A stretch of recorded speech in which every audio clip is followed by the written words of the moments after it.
কিয়ামতের দিন আল্লাহ তাআলা তার বান্দাদের 5টি প্রশ্ন করবেন, যেগুলোর উত্তর না দিয়ে কোনো বান্দা এক চুল পরিমাণ পাও নড়াতে পারবে না। যে বান্দা এই 5টি প্রশ্নের উত্তর দিতে পারবে না তার আর নিস্তার নেই। শুধু তাই নয়, রাসূলুল্লাহ সাল্লাল্লাহু আলাইহি ওয়াসাল্লাম সেই সকল ব্যক্তিকে উম্মত বলে পরিচয় দিবেন না, তাদের জন্য বরাদ্দ করা হবে জাহান্নামের উত্তপ্ত অগ্নিশিখা। কিন্তু কোন 5টি প্রশ্ন আল্লাহ তাআলা নিজে করবেন হাসরের দিন, তা কি জানা আছে আপনার? যদি জানা থাকে তাহলে অবশ্যই কমেন্ট করে জানাবেন, আর যদি না জেনে থাকেন তবে অবশ্যই ভিডিওটি শেষ পর্যন্ত দেখার চেষ্টা করবেন। আমরা আপনাদেরকে জানানোর চেষ্টা করব এই 5টি প্রশ্ন সম্পর্কে। যারা রাসূলের এই হাদিসটি বিশ্বাস করেন তারা অবশ্যই আলহামদুলিল্লাহ কমেন্ট করবেন, আর যারা বিশ্বাস করেন না তারা নিশ্চয়ই ঈমানদার মুসলিম নয়। প্রিয় দর্শক, ভিডিওটি শেয়ার করে মুসলিম ভাই বোনদেরকে অবশ্যই দেখার সুযোগ করে দিবেন। আপনার একটি শেয়ারে তারা ইসলাম সম্পর্কে জানতে পারবেন এবং তারা আমল করলে আপনিও তার ভাগীদার হবেন। সুবহানাল্লাহ। ভিডিওটি সম্পূর্ণ দেখবেন এবং কিয়ামতের দিন ওই হিসাবের জন্য অবশ্যই নিজেকে দুনিয়াতেই প্রস্তুত করে নেবেন। পবিত্র কোরআনে মহান আল্লাহ তাআলা দুনিয়ার কর্মকাণ্ডের জন্য পরকালের জবাবদিহিতার কথা জানিয়েছেন।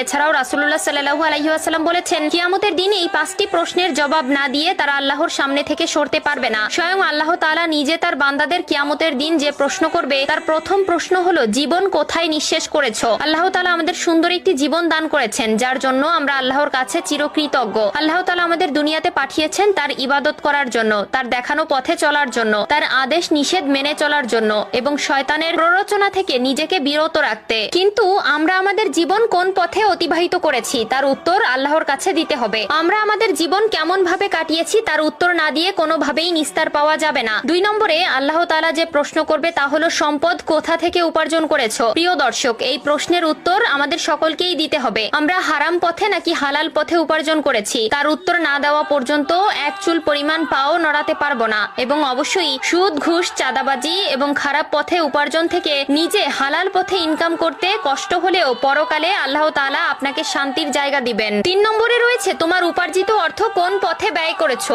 আপনার দুনিয়াতে উপার্জিত অর্থ আপনি কোন পথে ব্যয় করেছেন তার উত্তর আল্লাহ তাআলার কাছে আপনাকে দিতে হবে। আপনি ভালো পথে ব্যয় করেছেন নাকি খারাপ পথে ব্যয় করেছেন সবকিছুর হিসাবই আপনাকে দিতে হবে। অবশ্যই নিজের দৈনিক চাহিদার পাশাপাশি আল্লাহর রাস্তায় দান করার চেষ্টা করবেন। গরিব, দুঃখী, অসহায় মানুষকে সাহায্য করবেন, তাহলে আল্লাহ তাআলা আপনাকে সাহায্য করবেন। 4 নম্বরে যে প্রশ্ন করা হবে তা হলো, যৌবন কোথায় ব্যয় করেছো? আল্লাহ তাআলা যৌবনকালের ইবাদতকে অনেক বেশি ভালোবাসেন। যে যৌবনকাল খারাপ ভাবে কাটাবে তার হাসরের ময়দানে নিস্তার নেই। 5 নম্বরে যে প্রশ্ন করা হবে তা হলো, দুনিয়াতে যতটুকু জ্ঞান